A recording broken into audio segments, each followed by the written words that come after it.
All right. Welcome back to another live. Thanks for joining us. We're a couple minutes behind, but it's all good.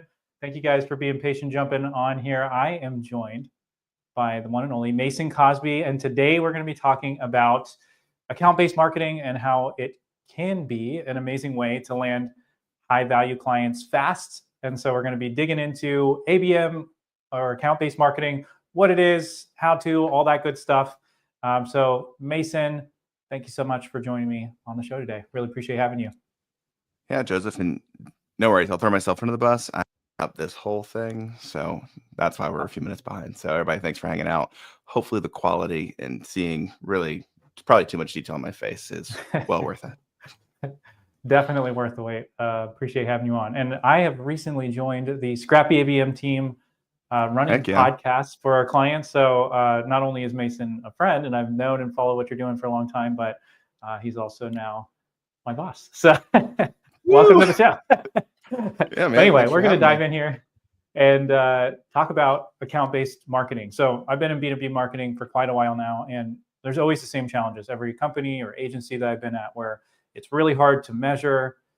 B2B marketing typically ends up being really complex, and there's all this stuff going on, and it isn't easy, right?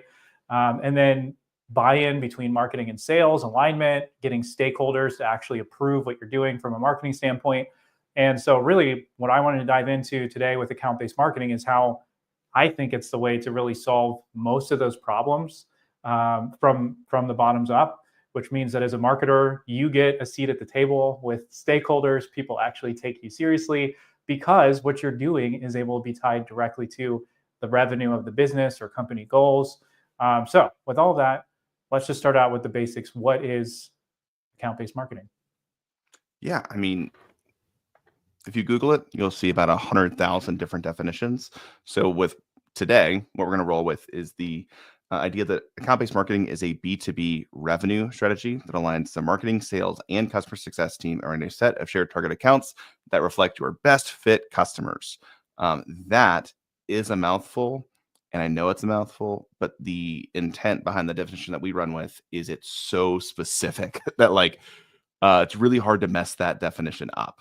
The only place where people might get tripped up is the word best. Like, what is a best customer? We can talk a lot about that today if we would like, but that's how we define account-based marketing. Yeah, so let's talk about that, the alignment piece, because I think that is pretty important. That's kind of like baseline. So what does that look like? What does that mean? Yeah, so when we think about the word alignment, like aligning marketing, sales, and customer success, I've used this analogy previously, but oftentimes right now, like marketing, sales, and customer success teams are functioning as a relay race. So like marketing does its thing to like get a lead, and then we pass that lead off to sales. So sales now has the lead, and they try to close whatever marketing delivers. And then once that deal is closed, they then pass it off to customer success again. And customer success job is to just like hold on to it for dear life. And at no point has anybody asked, well, like, who should we work with? Like, instead of just getting anyone, like, who would be best? And then we go through a pretty intensive exercise of exactly like what is a best customer? Like, who are those people? And then we all get on the same page of awesome. We know who best is.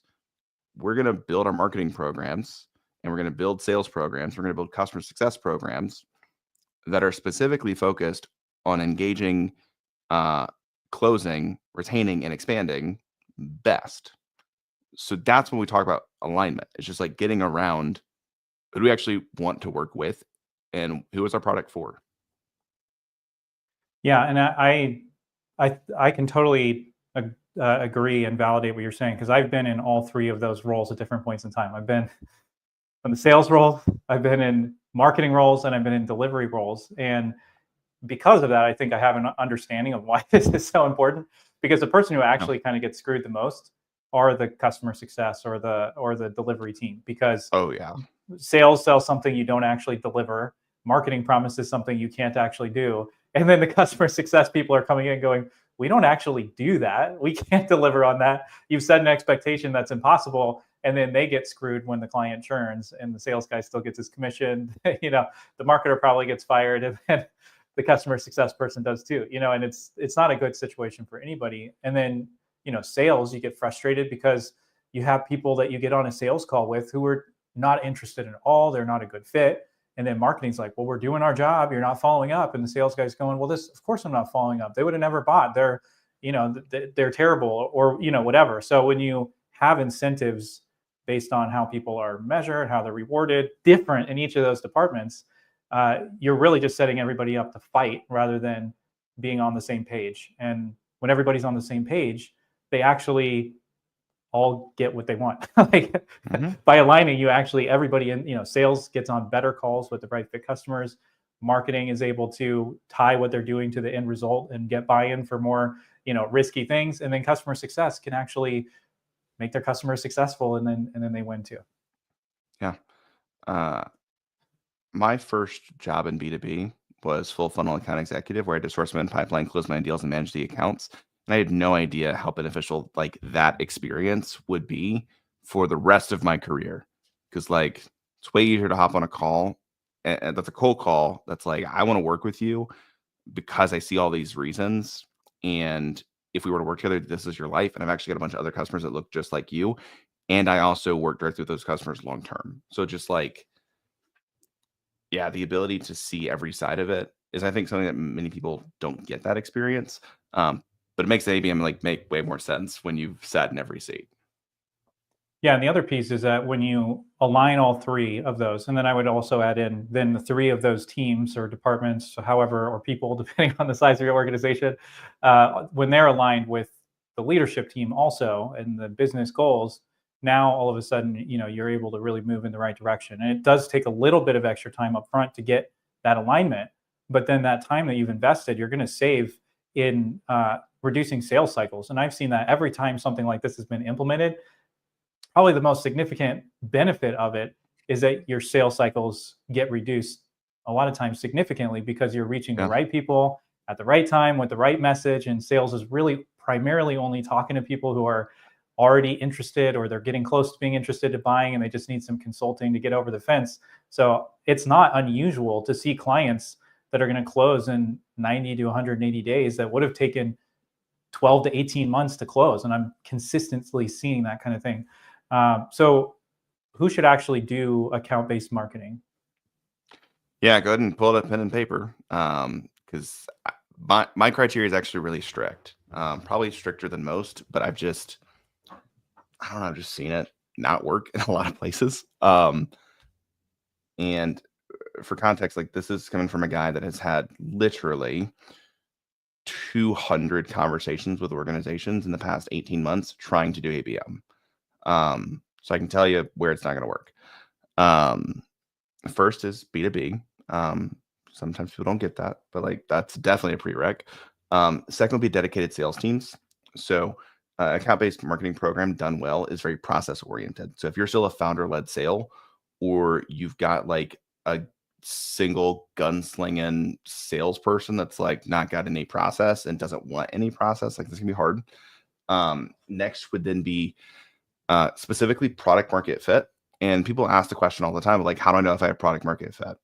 And the way that I think about it as like an easy exercise is, why are people actually buying from you consistently? Like what specific market that you work with, or persona or target or anything that you could segment down to and say, these types of people consistently buy for like these 1 to 3 reasons. So that's a really helpful way to know product market fit. The technical way is like, I think it's like 47% of your customers would self-proclaim that they are deeply saddened if your product went away. Like that's really hard to figure out. So if you can identify this is why people are actually buying.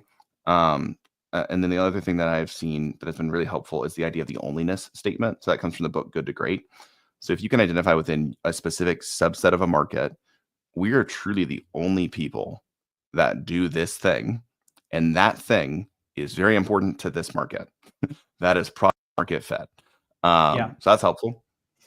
Another couple of things would just be 50K ACV or greater. There is an asterisk on that, but we'll talk about that here in just a moment. Annual contract value. Yes, and annual contract value. Thank you.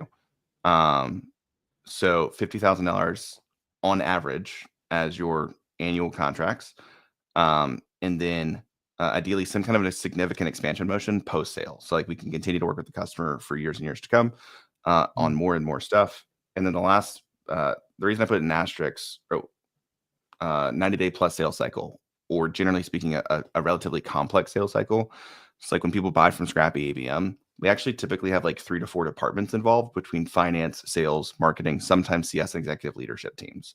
So like we're about a 60-day sales cycle, but it's a highly complex sale because of the sheer number of people involved that want to weigh in. Yeah. And then the final thing from an perspective would just be if you are a vertical specific organization, like you should only be running ABM, because we had a client that had like a total addressable market of 500 companies because they were a compliance software for government run utilities over a certain population. Like that is a niche of a niche of a niche. Yeah. They're like, why would you do anything else? I mean, they almost don't need, they're already almost doing account-based marketing just by the size of their total addressable market. It's like you're basically doing it already. Sure are. So as I look at it, if you're vertical specific and like you're a purpose-built product for one specific kind of market, like you're doing ABM whether you recognize it or not. It doesn't really matter what the ACV is at that point. So those are the criteria. Okay, so we're going to get a little bit more into story about where you've seen ABM work well and some practical things that people can apply. But I do want to dive into one thing, because you said, okay, this isn't for founder-led. This isn't for somebody who has that one gunslinger. And so there is a way to do ABM light, maybe you could call it, get kind of the intro when you're in between, right? You're not quite at the point where you're ready to have a sales team, but you know you're heading in that direction, but you know you need to do something more than what you've been able to so far. So what's the best ABM light that you've seen for those founder-led companies? Yeah, super great question. And it would be, in my mind, a podcast is probably the best way, because ideal situation is you've got a founder-led motion that you've got a founder who is a subject matter expert, is deeply passionate about the topic. And when I look at podcasting accomplishes a few things, but like for starters, you know, I reached out to a bunch of VPs and CMOs at $50 million companies today as a 15-person, $3 million agency. And like, I reached out to 60 people and I've already had 6 book times to actually record. And that was from 6 hours ago. So I like shot this message off 6 hours, completely cold. They don't know who I am. And they said yes. So like as a relationship and potentially biz dev tool, the booking rate on a podcast, if you like actually do a pretty good follow-up process and personalized outreach, it's like 70 to 80% of a booking rate. So like super really high success rate. The other things would just be typically if you're still doing a founder-led sale, that means you're probably relatively early stage. And there's likely a lot of opportunity to do product iterations because you're still figuring out the product. I like podcasting because by interviewing your best customers, you actually hear directly from them what they're struggling with and what their challenges are. So it functions as really great market research. And if you realize, well, shoot, like I'm actually on the wrong trail, like I'm doing the wrong thing for the audience that I want to serve. Podcast, it's actually relatively easy to pivot the show as compared to like a fully scaled ABM program. Because if you think about fully scaled ABM programs, you could do a bunch of research, you make a ton of content that speaks to a very specific audience that like should resonate. Whereas when I look at podcasting is content creation, but it's actually the research tool to then repurpose a bunch of content. So you invite industry experts on, talk about stuff that's important for them and for you, and it can function as research. So like you just change what you're researching, and that's the podcast transitioning into something new. I totally agree with you. And I've seen major value come from that. And we should do a whole nother episode just on podcasting for business development, because we've both done it, and that, you know, that's why I'm doing what I'm doing. It works. But I do want to lean into one thing you said that I think is actually the most underrated value of inviting people from your industry on the show. Yes, best fit customers and subject matter experts and industry influencers, is that you need, especially when you're early on, you're probably not as right as you think about whatever it is that you're doing, whether that's the problem you're solving, how you're solving it, who you're solving it for. And if you were right about all of those things, your company would almost definitely grow faster than it is. And so that element of being able to just talk, not sell, just talk and learn from this person. Then get 10 minutes after the show is done, after you're done recording, you just go, hey, we're working on this. Have you seen this problem? Are you guys dealing with this? Are other people dealing with it? And you just listen.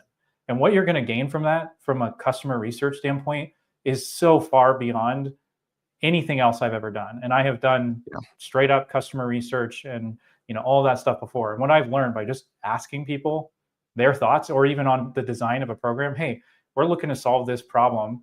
We've gotten this done. Does that seem valuable to you? Is that something you see fitting in the market? And people will be open. And most people, after you've built that relationship through the show, will just tell you, I think that's great. Here's somebody I think would be a great fit for that. Now you have a sales conversation, or, oh man, we're trying to solve that. That sounds awesome. So anyway, super valuable on that front. So going back to the bigger ABM program, what is an example? Like, can you tell me about a time when you've worked with a company where they were kind of just doing the typical B2B stuff, and then they implemented an ABM program and saw success? Yeah, super great question. One of our really, really early clients at Scrappy was a software that was in the manufacturing space. And they were doing a lot of great manufacturing general marketing programs. But one of the things that we looked at was, okay, what other technologies are our most successful customers using? And their product team had already discovered that, which was SAP. And they discovered it through like all the complaints that they were getting of like, this doesn't integrate with the rest of our tech stack. So like, but it came out a lot. So it was like, all right, cool. So they made this integration with SAP, and then we helped them develop specifically a marketing program that targeted SAP plus users of this other technology. And as a result, we ended up generating like 3 million in pipeline in like 6 months. Because what we were able to do is take general brand messaging and get incredibly specific to, these are the number of companies that are just like you, so from a vertical perspective, in the same region, same size, and use SAP, and use this integration, and got these results from it. So like it just went from general, like people in the manufacturing space get benefit, but like the closest to one-to-one that we can get of exactly who you are. We did it with them. This worked. Do you want help? And that works so well. That's why I think ABM works so well, is you're just taking a company and saying, hey, you've got concerns about our abilities to deliver well. That makes sense. Like, it's always worth to buy something because you're going to give money. And like, what if that money didn't come back? Here are all the other companies that look super similar to you that have made the leap and gotten their return. And like, it just de-risks the purchase. So that's an example. And we can talk about that example in like way more excruciating detail, but at a high level, that was a really successful program that we ended up getting to build pretty early on. Sounds like we got another show that we can do where we're going to deep dive into into a story. But I want to keep this one high level just because a lot of people are like, what the heck is this? So I'd like to land the plane on, what are some practical steps that somebody could take? And we could talk about ABM in general, but what I want to ask you is a little bit more specific. So, say there's a marketer, they're going, hey, this sounds cool. I'd love to get this, or, somebody on the sales team, I'd love to get buy-in for this in my organization. What are some practical steps that somebody could take to get buy-in from their team on a pilot ABM program? Yeah, I will dig a little bit more into this story because I lovingly titled this program we did with the SAP integration, the FAQ ABM program. So just all we did is we went back to the sales team and we asked, hey, people that use SAP that come through our sales cycle but like don't close, what are their frequently asked questions? And they just like told us the questions that we often get. We looked at sales calls. It was great. And then what we ended up doing is on the dedicated landing page to the SAP integration, we just at the bottom had like an FAQ section, and that FAQ section linked out to supporting content that was on the exact same topic. So it was like, here's a short answer, but like if you want a way more deeper dive, like here's all the other supporting content. And then on those supporting content assets, we actually had HubSpot smart CTAs, which is nothing super crazy, but it was just like, hey, if you're like a general audience where we don't know who you are, like here's a general like image CTA. But if you're on our list, it was a direct link back to that landing page. So if people stumbled upon the content in other places, then they would get directed to the landing page. If they're on the landing page and had further questions, they get directed to content that would directly answer their questions. And then that also functioned as a section for the sales team to use as enablement, where they could easily just go in and find the content that was relevant. I give you all that context to say, if there is a specific audience that you have lost a lot recently, to go to your sales team and say, hey, we're going to do a closed lost program. We're going to actually remarket to these people. What's the objection? And like, let's just overcome that past objection. And then you just make content that overcomes those past objections for that vertical, build out a dedicated landing page. That's a one-to-few or one-to-many landing page that is specific to that vertical or the through line that's relevant for that audience. And then you have an FAQ, like accordion at the bottom of the page. And you just like the FAQ section is just the constant objections you're getting that you can then overcome with content that you've created. That is something you could probably build out in about 6 to 8 weeks with a bunch of dedicated effort, and get that launched. And like just advertise it through LinkedIn back against that closed lost target account list. Do outbound sales sequences up against it. The main thing you're always pushing people to is the content. And then because they're on the list, they will inevitably get to the landing page. That is a buy my stuff landing page to re-engage that audience. And your tracking is just, did they actually land on the page or not? And did they book a meeting? So that's something like anybody can do in the next like 6 to 8 weeks. And then basically they would take that program and the results from it, and they would say, go to their leadership team and say, hey, we just did this. We got X result from making this thing. We think we could level this up by having a specific program around doing this more effectively on a broader scale. That pretty much it. Exactly. Like, hey, we started with a small pilot. That pilot delivered these results. And again, to be super clear, it in 8 weeks will not be revenue, but you might end up getting within 5 months solid pipeline. That's like qualified pipeline, because again, you're re-engaging on an existing audience that already knows that you exist and came through your sales process. So like, relatively low lift. And then based on the pipeline, and your results, pipeline, like your time to a deal being closed is typically going to be faster with one of those groups, because they've either already bought or they got derailed for some reason, but it's not totally off anyway. So I mean, as far as time to closing a deal, that's probably your fastest group of people anyway, is that they were in the process, you lost them for whatever reason. If they haven't bought yet, they could really move pretty quick. Yeah.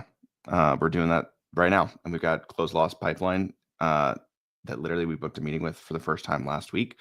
And they're now talking about an April kickoff date. So like, they already know. They're just like giving us updates and saying like, are we still a good fit? And the answer is yes. So they're going to close relatively quickly. Like they know pricing. Yeah. They know our contracts. Like it's just way easier to go after closed loss. People still don't want to, and that's fine. Okay. So then if somebody goes, okay, cool, this is great, we don't have the team or the resources, or we need help, at what point should they reach out to Scrappy ABM for help on a pilot program or for help with a program like that, versus when should they be doing this on their own and then come to Scrappy after they have already gotten something done?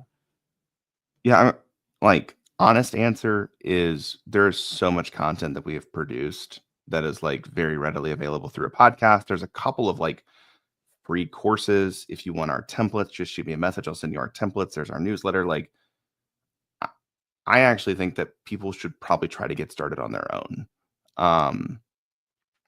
The reason people buy from us is one of 3 things. Like, you just want the extra confidence that you're doing it the right way because you've never done ABM before, and we've done it a lot. So like that's the first reason. Second reason is truly there's not the internal resourcing. So like from a resourcing perspective, you need a strategist. You need somebody that can like manage all the different internal teams that need to get aligned. You need a content writer, you need an ops person to actually like build things out in your tech stack, and you need channel ownership of like who's actually executing the different channels. And then you also need DR or AE that's like bought in on doing outbound. And you need all of that to come together and everybody be on the same page. And like that's hard. So like, and then we want to be clear, that's not 6 or 7 people. those are roles. So like I've seen organizations where like one person held like 4 of those roles. That's great. But like if you are a content marketer trying to build an ABM program and you've never run paid media and you've never done ops work, it's probably gonna be hard. Just being honest. Like, so that's another reason. And the last thing is just like you've tried it, you use all the content, and something still didn't work. So if you've tried and failed, but you're still bought in on the idea, that'd be a good time to call us. So please actually use the content, use the information. That's why it's there. I anticipate that we'll impact about 1 million people. And if I convert one of them into customers, we're a really good, healthy business. I just don't need most people to actually buy from us. I just need you to use the information, and hopefully that's helpful. Love it. And then my last question is, if you have the scrappier version of ABS, the founder-led sale, they're looking to dive into that, and they go, "Hey, we want to do a podcast. What does that look like? When should they reach out?" That one is, and I know it's going to sound odd, that is actually one that you should probably just reach out.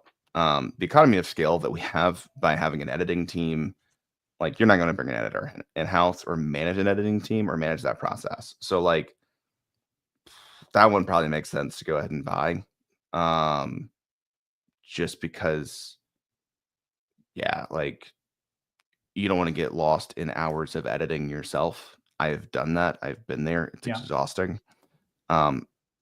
It's just better to have an editing team. So if you're serious about looking at that, call with somebody. It doesn't have to be us, but like book a call with somebody, if nothing else, to get the editing support on actually getting the content live. Yeah, and the other piece I'll add to that, just because this is where I come in also, is you get to work with me, and I'll help you create a strategy for your show where you're actually going to close business. And I've helped clients do that, where they're closing millions in revenue through their show, specifically because we're taking that approach, right? We're not really looking to grow an audience super quickly through your show. Typically, we have some clients that do that, but most clients, it's better to focus on how do you build super high quality relationships in your industry as quickly as possible. And I've helped clients do that. And, that's really why I'm here, is to add that piece of it to the mix and help our clients win on that side. So if you want to actually close deals through your show and not just have a show so that you feel good about your show, then you should definitely call too. Yeah, I think between the two of us, what's it been, like 10 million in actually sourced revenue? Because I know I bring it, like Scrappy's done 3. I'm thinking of another client that's done about 4. I think you have closed 3 in the past 2 years. So like at least 10 million in revenue between the two of us in the past 2 years through using podcasting as a play. So like works. Yeah, it works. And through a bunch of different clients too. So it's not just like one person who happened to have a great personality. It's across probably about 20 plus clients where they've closed a pretty good amount. So 10 plus. Love it. Awesome. Well, Mason, thank you so much for joining me on the show. This was a lot of fun. We need to do this again and talk about more specifics on these, maybe some of these more complicated applications for ABM, now that we kind of have the baseline for what it is. And then also talking more about podcasting, because it's super fun and we should do that. Okay. So thanks again. We'll do this again soon. Sounds great. Thanks, Joseph.